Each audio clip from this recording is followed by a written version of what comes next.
पिता की सीख। पत्नी को हमेशा बांध के ही पीटना चाहिए। एक बार की बात है, एक गांव में एक साहूकार रहता था। वह अपने व्यापार के क्षेत्र में काफ़ी उन्नति कर चुका था, जिसके बदौलत उसके पास धन संपत्ति किसी भी चीज़ की कोई कमी नहीं थी। लेकिन एक बात उसे खाए जा रही थी कि मेरे मरने के बाद मेरा बेटा अपना जीवन कैसे संभालेगा, क्योंकि उसका बेटा दिमाग से बिल्कुल नासमझ था। उसे बाहरी दुनिया की बिल्कुल भी समझ नहीं थी। कुछ दिन बाद साहूकार का स्वास्थ्य खराब रहने लगा।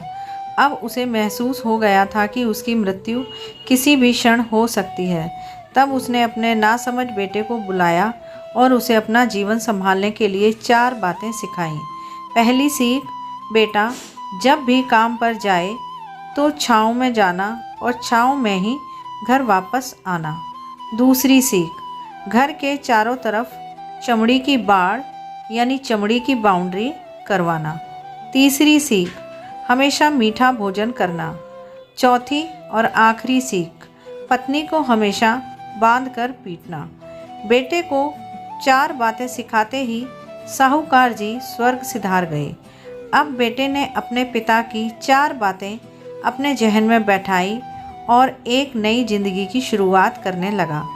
जब उसका काम धंधे पर जाने का समय आया तो उसे अपने पिता की बात याद आई कि पिता ने कहा था, कभी भी काम पर जाए तो छाँव में जाना और छाँव में ही वापस आना। चूँकि पैसों की कमी थी नहीं, इसलिए उसने यह बात याद करके अपने घर में ऑफिस तक एक बहुत बड़ा टेंट लगवा दिया ताकि धूप से बच सके। पिता की ही बात याद करके अपने घर के चारों तरफ भैंस की चमड़ी की बाउंड्री बनवा दी, जिसकी बदबू से आस पड़ोसी दुखी होने लगे। लेकिन पिता की बात तो माननी ही होगी। प्रतिदिन अपनी घरवाली से भोजन में केवल मीठी चीज़ बनवाता, जैसे हलवा, खीर आदि। एक दिन उसकी पत्नी ने अनजाने में कोई गलती कर दी तो पत्नी पर उसका गुस्सा इतना भड़का कि वह उसे मारने पर उतारू हो गया। लेकिन फिर उसे अपने पिता की बात याद आई कि पत्नी को हमेशा बांध कर पीटना। यह बात याद करके उसने अपनी पत्नी को रस्सी से बांध दिया और जैसे ही उसे पीटने के लिए लाठी उठाई, पत्नी ने गुस्से में कहा, रुक जा नासमझ, अब मैं बताती हूँ तुम्हारे पिता की 4 बातों के सही अर्थ क्या हैं। तब उसकी पत्नी ने उसके पिता की 4 बातों के सही अर्थ समझाना शुरू किया। पहली बात, काम पर छाँव में जाना और छाँव में ही आना। इसका अर्थ है प्रतिदिन काम पर सूर्योदय होने से पहले जाना और सूर्यास्त होने के बाद घर वापस आना, ताकि अपने काम में इतने व्यस्त हो जाओ कि बाहरी दुनिया के मोह माया से दूर रह सको।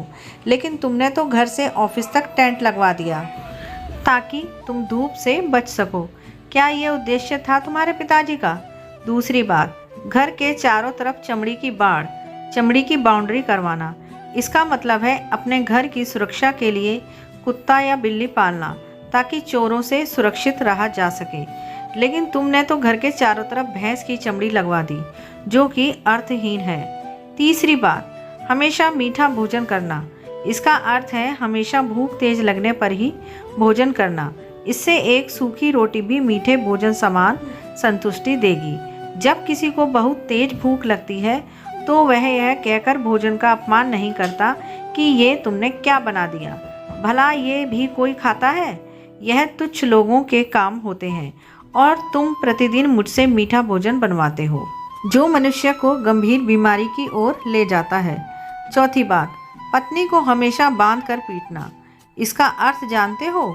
इसका मतलब है कि पत्नी को केवल तब पीटना जब उसके कोई औलाद हो जाए, क्योंकि औलाद होने से एक स्त्री रिश्तों में बंध जाती है।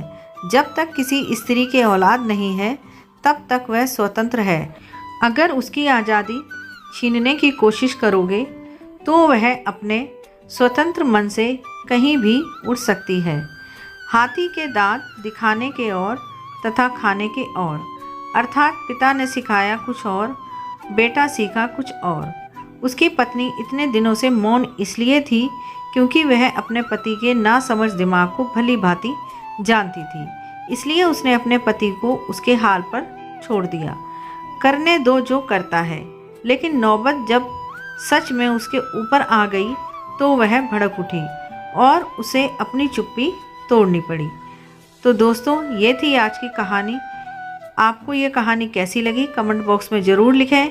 यदि आपको ये कहानी पसंद आई हो तो प्लीज़ चैनल को सब्सक्राइब करें, वीडियो को लाइक करें और शेयर करें और बेल आइकन को भी प्रेस कर लें, जिससे आगे आने वाली वीडियो का आपको टाइम से नोटिफिकेशन मिल जाएगा। मिलते हैं अगली वीडियो में, तब तक के लिए खुश रहिए और स्वस्थ रहिए।